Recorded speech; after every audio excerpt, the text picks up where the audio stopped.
Hi everyone, welcome to Azad Revenge Stories channel. You know that feeling when you check your email even though you shouldn't? Like your brain is saying don't do it, but your fingers have already typed in the password. I was standing on our hotel balcony in Santorini. The sky was this ridiculous shade of blue that doesn't even look real in photos. Nathan was still asleep inside, sprawled across our bed with the white sheets tangled around him.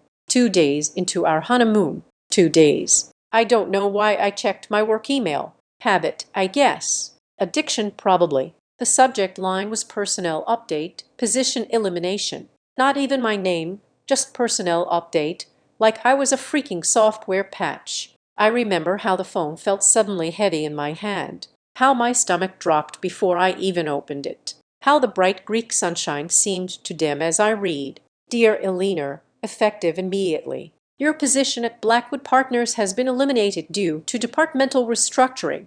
Your final paycheck, including 2 weeks severance, will be deposited on the regular pay schedule. Please coordinate with it regarding the return of company property upon your return. Regards, Josephine Blackwood, Chief Executive Officer. That's it. 6 years at the company, 6 years of 60-hour weeks of canceled plans and missed birthdays, 6 years of building their client list from nothing into something that made them millions. And it ended with a 58-word email. I read it 4 times, each time hoping the words would somehow rearrange themselves. They didn't. I walked into the bathroom so Nathan wouldn't hear me cry, sat on the cold tile floor with my back against the door, and sobbed into a hotel towel. The kind of crying where you can't breathe right, where your whole body shakes, where you're making these awful animal sounds you didn't know you could make. I cried until my face was swollen and I couldn't see straight. I was 34 years old, newly married, and unemployed in a foreign country.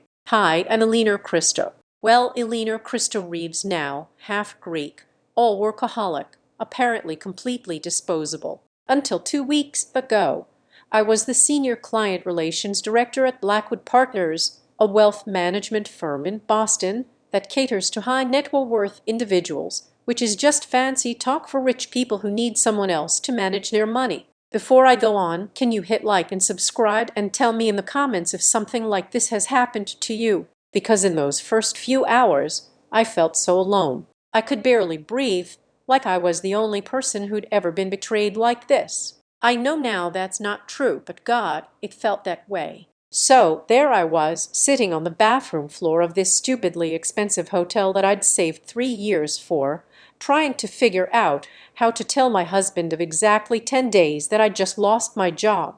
The job that was paying for half of our mortgage. The job I'd talked about at our wedding when I thanked my work family for being so supportive. The job where apparently no one even had the decency to call me. I splashed cold water on my face and tried to pull myself together. Nathan knocked on the door. "Leaner, you okay in there?" I opened the door and his face just fell. He knew immediately. What happened? "Is it your mom?" I handed him my phone, watched his expression change from concern to confusion to anger. What the actual? They can't do this. Can they do this while you're on your honeymoon? I nodded. Apparently they can. But why? Your last performance review was stellar. You just landed the Petropolis account last month. The Petropolis account, a $50 million portfolio. I'd spent 18 months courting, dinners, presentations, weekend calls. Mr. Petropoulos was a fellow Greek-American who'd built a shipping empire and wanted someone who understood family values to handle his money. Josephine had practically wept with joy when I closed that deal. I don't know what I said, which wasn't entirely true. I had suspicions. Nathan pulled me into a hug, and I could feel his heart racing. He was angry in a way I couldn't be yet. I was still in shock. "We are going to figure this out," he said into my hair. "But first, we're turning off your phone and having breakfast. They don't get to ruin our honeymoon." So I did what my husband asked. I turned off my phone. We ate Greek yogurt with honey and fresh figs on our balcony. We talked about anything except work. And for about 3 hours, I almost forgot. But at lunch, sitting at this little tavern by the water, something in me couldn't take it anymore. While Nathan was in the bathroom, I turned my phone back on. It exploded. Notifications stacked on top of each other. Texts, calls, voicemails, emails, all from the same few hours after I'd received the termination email. The first text was from Arjun, my assistant. What is happening? Clients are freaking out. Josephine looks like she's going to have a stroke. Call me. The next was from Daniela in the legal department. Eleanor, the Blackwood sisters are in full meltdown. Marcella just screamed at Josephine in front of everyone. I've never seen anything like it. Then I saw a text from Rex, our head of security. They've asked me to revoke your access, but I'm having technical difficulties. You've got 48 hours before I have to comply. But the message that made me gasp out loud was from Thomas, our client services coordinator. 47 of our biggest clients are threatening to leave unless we get you back. They said they only signed because of your personal involvement. Josephine is beside herself.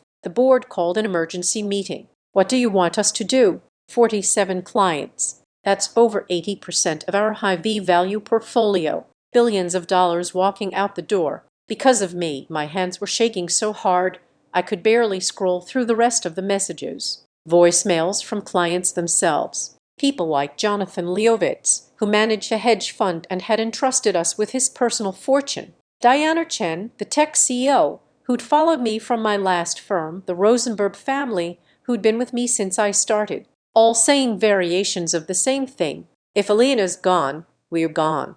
Nathan came back to the table and found me staring at my phone, tears streaming down my face. What now?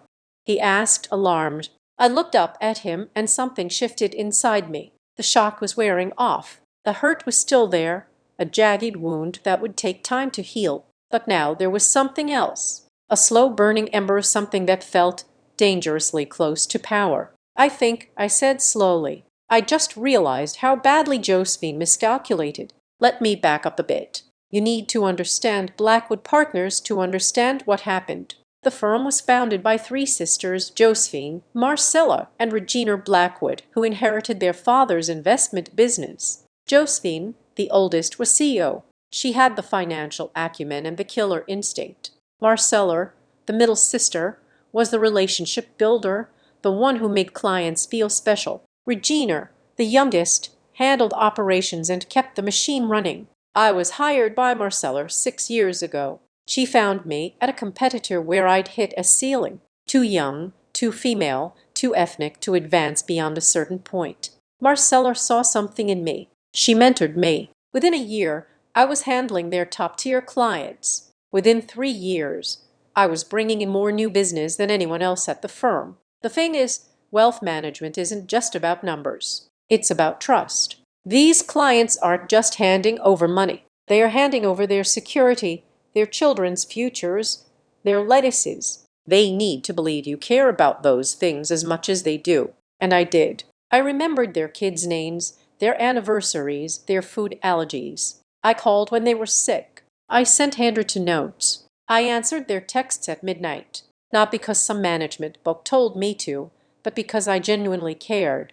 The problem, about a year ago, Marcella got sick. Breast cancer stage 3. She stepped away from day-to-day operations to focus on treatment. And something in Josephine changed. She'd always been the colder sister, the numbers person. But without Marcella as a buffer, Josephine's focus narrowed exclusively to the bottom line. Staff wellness programs cut. The annual client appreciation event downsized to a virtual webinar. The personal touches that Marcella had insisted made us special, deemed inefficient. I pushed back quietly at first, then more forcefully as I saw client satisfaction scores start to dip. I went around Josephine directly to Regina, who still had enough pull to preserve some of what made us different. Then came the final straw. 3 weeks before my wedding, Josephine called me into her office. Eleanor, we need to talk about your client load. I'm concerned it's becoming unwieldy. I remember being confused. My clients were happy. Our retention rate was nearly 100%. And handling it fine, I said. The client satisfaction surveys. This isn't about satisfaction. She cut me off. It's about efficiency. You're spending too much time on individual attention. We need to standardize our approach. Then she dropped the bomb. I'm reassigning the Petropolis account to Bradley. Bradley Winters, Harvard MBA, Josephine's new golden boy. The kind of guy who calls older women sweetheart and interrupts you to explain your own ideas back to you. Mr. Petroller specifically requested me. I argued. He won't stay if you move him. Josephine's smile was thin. We'll manage the transition. I've already discussed it with Bradley. Already discussed it without me, the account I'd brought in, the client who trusted me. I wish I could say I maintained my composure. I didn't. This is a mistake, I said, my voice rising. Bradley doesn't have the relationship skills for these clients. They don't want a template approach. They want someone who treats them like individuals. That's an outdated model. Josephine replied, modern wealth management is about systems, not personalities. We can't have clients too attached to individual advisors. It creates vulnerability. I stared at her. These relationships are why they choose us over Goldman or Morgan Stanley. It's our differentiator. It was Marcella's approach, she said dismissively. And while my sister has many qualities, business strategy isn't one of them. That's when I knew this wasn't about efficiency. This was a power play. With Marcella sidelined, Josephine was dismantling her sister's vision and replacing it with her own. And I was collateral damage. I left the meeting as thing but professional. I had my wedding coming up, a honeymoon planned. I decided to let it lie until I returned. We could have a proper conversation when I wasn't stressed about seating charts and flower arrangements. Little did I know, Josephine had already made her decision. The rest of that day in Santorini is a blur. I remember Nathan canceling our sunset cruise. I remember sitting on our balcony making calls. The beautiful view completely wasted on me. I called Arjun first. My God, Eleanor, it's chaos here, he said, his voice hushed like he was hiding in a supply closet. Josephine announced your departure in yesterday's morning meeting like it was a normal staffing update. By noon, word had reached the clients. The Rosenbergs called first, then the Chens, then it was like dominoes. What exactly are they saying? I asked. That they'll pull their accounts if you're not reinstated. Mr. Lewitt said, and I quote, I don't trust my money to algorithms and spreadsheets. I trust Eleanor. I felt a surge of gratitude, so intense it nearly brought me to tears again.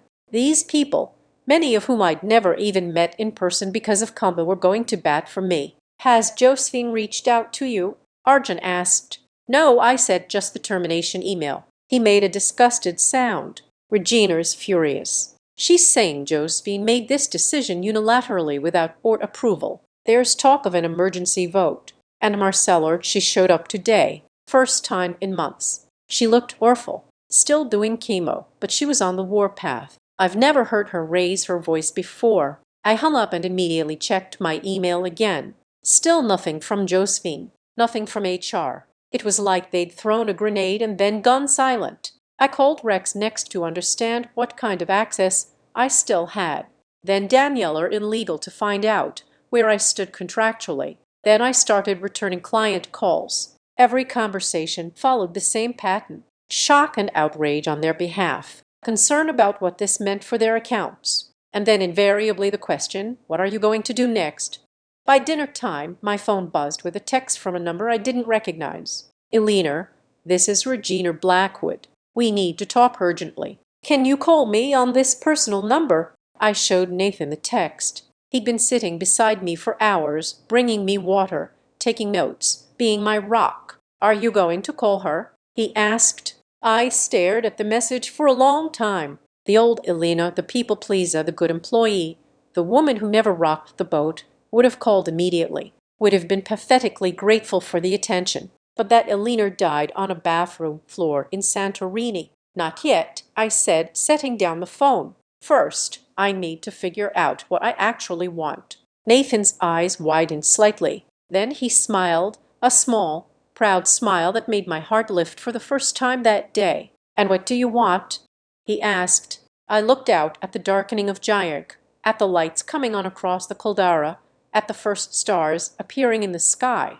I want them to know exactly what they've lost. I said, it's funny how clarity hits you sometimes. Not in a lightning bolt moment, but in these quiet little waves that add up until suddenly the path forward is just obvious. Nathan and I stayed up until 3:00 a.m. At night. The hotel balcony, a bottle of wine, 2 legal pads. We made lists, we ran numbers, we played out scenarios. Somewhere around 1:00 a.m., he looked at me across the table and said, "You know, you don't have to go back there, right?" I blinked at him. "What do you mean?" "I mean these clients, they are following you, not the Blackwood name. You've essentially been running a business within a business for years." I'd never thought of it that way. I was so busy being a good employee, I'd ignored the leverage I'd built. These relationships weren't company assets. They were human connections. They were mine. By sunrise, I had a plan, not a perfect one, not even a fully formed one, but a direction. I waited until Boston business hours and called Regina back. "Eleanor," she answered immediately. "Thank God. I've been trying to damage control this disaster since yesterday morning." "What exactly happened, Regina?" I kept my voice steady. She sighed heavily. "Josephine made an executive decision without consulting the board. She said your compensation package had become unsustainable and that Bradley could maintain your client relationships at 60% of the cost." I actually laughed. It was so absurd. And how's that working out for her? The Liboites' call alone was a 40-minute dress down that ended with him threatening to tell every member of his golf club to pull their investments. The Chen portfolio is already in process to transfer. The Rosenbergs are livid. She paused. "We need you back, Eleanor. The board is meeting at 4 today." I took a deep breath. "I appreciate that, Regina, but I need you to understand something. Even if you vote to bring me back, I'm not sure I want to return to a company where the CEO can fire me on my honeymoon with a form email." Silence on the line. "What do you want?" she finally asked. Smart woman. Getting right to negotiation. "I want to finish my honeymoon first," I said. "Then we'll talk terms." "Eleanor, we don't have that kind of time. Clients are moving their money now." "Then I suggest you find a way to stall them," I replied, "because I'm not cutting my honeymoon short to fix Josephine's mistake." After I hung up, Nathan looked at me with a mix of awe and concern. "You just stood up to Regina Blackwood," he said. I nodded, surprised at myself. "I did." "Are you actually considering going back?" I stared out at the perfect blue sea. "On my terms or not at all?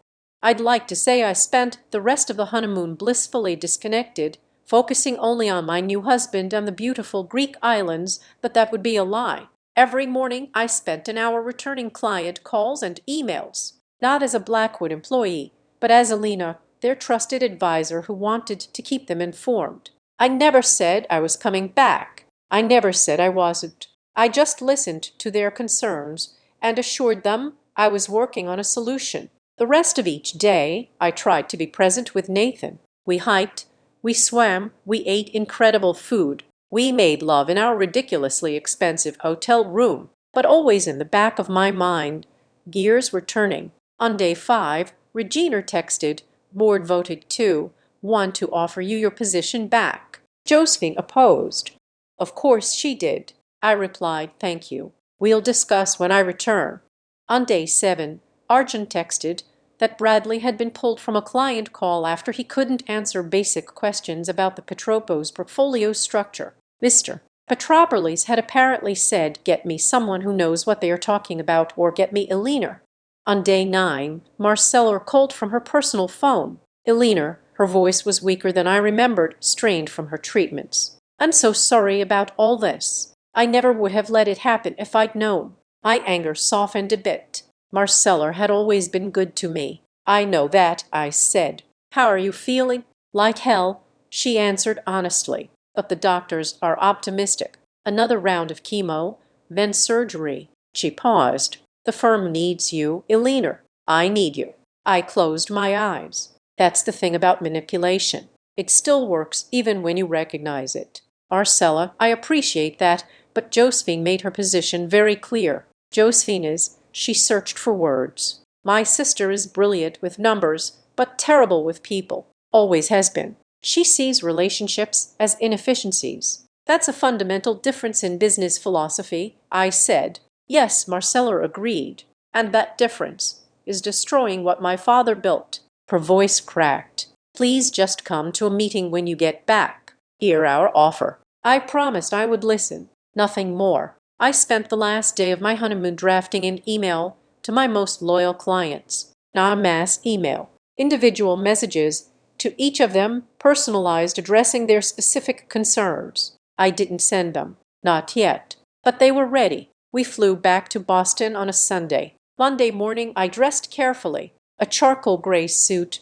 my best silk blouse, the pearl earrings my grandmother left me armor. "You look like you're going to war," Nathan observed as I applied my lipstick. I caught his eye in the mirror. The Blackwood offices occupy 3 floors of a gleaming tower overlooking Boston Harbor. I'd spent more time in that building than in my own apartment for the past 6 years. As I walked through the glass doors, the security guard did a double take. "Miss Critus, I mean Mrs. Christus. Reeves now right. We didn't expect. I had a meeting." I cut him off politely, sliding my now useless badge across the desk. "Can you let them know I'm here?" The executive conference room was on the top floor, floor-to-ceiling windows with views that were supposed to impress clients. All 3 Blackwood sisters were waiting along with Harold Chen from the board and someone I didn't recognize. A woman in her 50s with a severe bob and a legal pad. Josephine stood first, extending her hand like we were meeting for the first time. "Eleanor, thank you for coming." I shook her hand but said nothing, taking the seat across from her. Regina looked anxious, Marcella exhausted but determined. "I want to begin by acknowledging that the handling of your position elimination was unfortunate," Josephine began, reading from prepared notes. "Unfortunate?" I repeated flatly. "Yes, the timing was poor and the communication method was impersonal. For that, I apologize." The woman with the legal pad nodded approvingly. "Art the PR handler, of course." "However," Josephine continued, "I stand by the business decision. We needed to restructure client services for scalability and efficiency." I folded my hands on the table. "And how is that restructuring going, Josephine?" Regina shifted uncomfortably. Marcella stared at her sister. "There have been challenges," Josephine admitted, "which is why we've asked you here. The board has voted to create a new position, Executive Client Relations Director. You would report directly to the board, not to me. Your compensation would increase by 15% plus an expanded equity package." I looked at each of them in turn.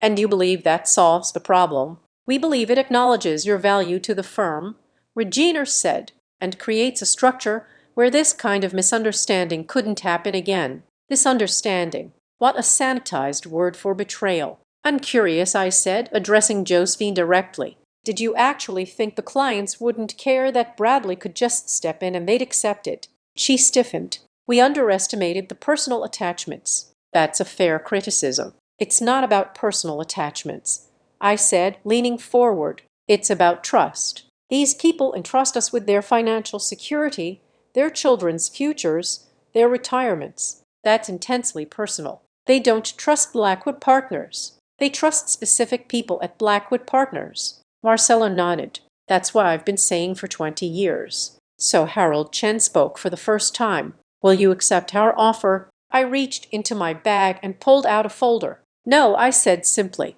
"I want." Josephine's face darkened. "Eleanor, be reasonable. You're not going to find a better compensation package elsewhere." "I don't want to be someone else's asset anymore," I said, sliding papers across the table to each of them. "This is my counter-proposal." They all stared at the document titled Christos Partners LLC. "You're starting your own firm?" Regina asked, eyes wide. "I already have," I replied. "Filed the paperwork last week. I've secured financing based on commitments from clients representing over $2 billion in assets." The room went silent. The PR woman was scribbling frantically. "This would destroy Blackwood," Josephine said, her voice deadly quiet. "Not necessarily," I said. "That's why I'm here. I'm proposing a managed transition, an official spin-off with Blackwood maintaining a minority stake. My clients move with me, but your company preserves some of the value and avoids a mass exodus." Harold Chen was reading my proposal with increasing interest. "A strategic partnership," he mused. "Exactly. Blackwood gets a revenue share without the overhead of my team. I get independence and control over client relationships. I looked directly at Josephine. Everyone gets what they actually want. This is absurd. Josephine snapped. We'll challenge this legally.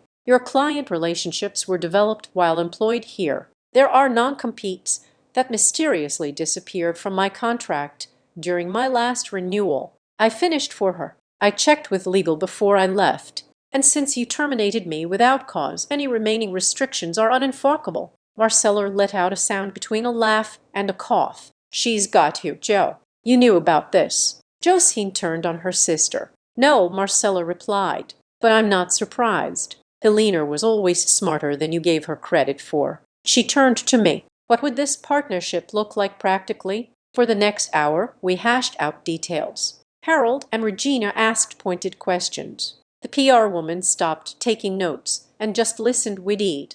Josephine said almost nothing, her lips pressed into a thin line. By the time we finished, we hadn't reached a final agreement, but the outlines were clear. I would establish Christo's partners with my core clients. Blackwood would maintain a 20% stake, ensuring they didn't lose everything. Most importantly, I would have complete autonomy over client relationships and business development. We'll need to take this to the full board, Harold said finally. I nodded and stood.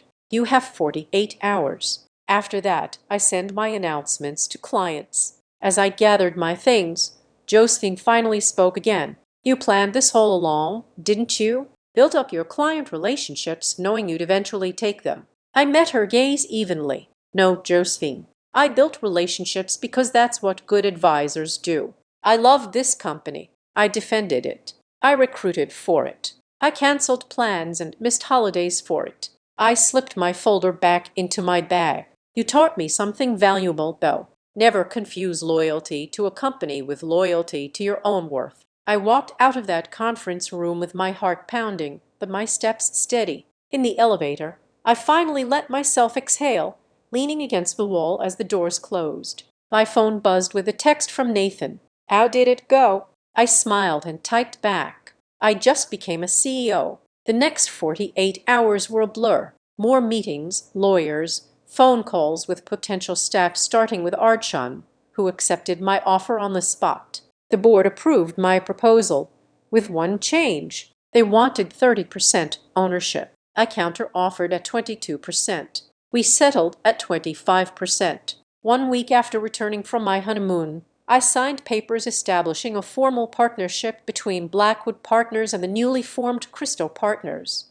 3 weeks after that, we moved into our own offices, smaller but with the same harbor view. The transition wasn't perfectly smooth. Bradley tried to convince some of my clients to stay. A few of the smaller ones did, but the core relationships, the Lovitzes, the Chens, the Rosenbergs, the Petropuli's account, they all came with me. In the end, I took 52 clients representing nearly 65% of Blackwood's high net worth portfolio. Josephine resigned 2 months later, pursuing other opportunities. The press release said, Regina became CEO with Marcella taking a more active board role as her health improved. It's been 18 months now. Christo's Partners is thriving. We've even stolen a few key employees from Blackwood, including Daniela from legal and Rex from security. I work just as hard as I ever did, but now every late night and weekend email feels different. It's mine. Nathan and I bought a house outside the city. Sometimes when I can't sleep, I still think about that moment in Santorini sobbing on the bathroom floor, feeling like my world had ended. I think about how close I came to begging for my job back. Last week, Marcella invited me to lunch. Her cancer is in remission. Her hair is growing back, silvery at the temples. You know, she said as we shared a bottle of wine. When Josephine sent that email, I nearly disowned her. But now she gestured between us at the successful businesswomen we'd both become. I almost want to thank her. I laughed. I wouldn't go that far. Fair enough. She smiled. But look what you've built, Elena.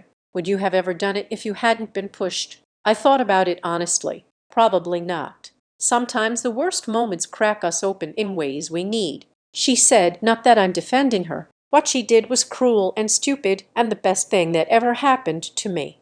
I admitted we clink-kicked glasses to that. So, if you're watching this and you're in that bathroom floor moment, the one where you feel like everything is collapsing, I want you to know something. You're stronger than you think you are. That thing you're afraid to do, the leap you're terrified to take. Sometimes the universe pushes you when you won't jump to yourself. When Josephine fired me, she thought she was eliminating a cost center. What she really did was create her biggest competitor. The best revenge isn't something you plot and scheme. It's not about making someone else suffer. It's about taking the blow and transforming it into something powerful. It's about becoming more fully yourself. That email was meant to end my career. Instead, it forced me to begin. So, be angry, cry on the bathroom floor, feel everything you need to feel, then get up, wash your face, and start building. Because sometimes getting fired isn't the end of your story. It's the first page. I invite you to subscribe to the Azad Revenge Stories channel, like this video, and support me further by hitting the hype button so the story in this video can be heard by many more people. Thanks to all.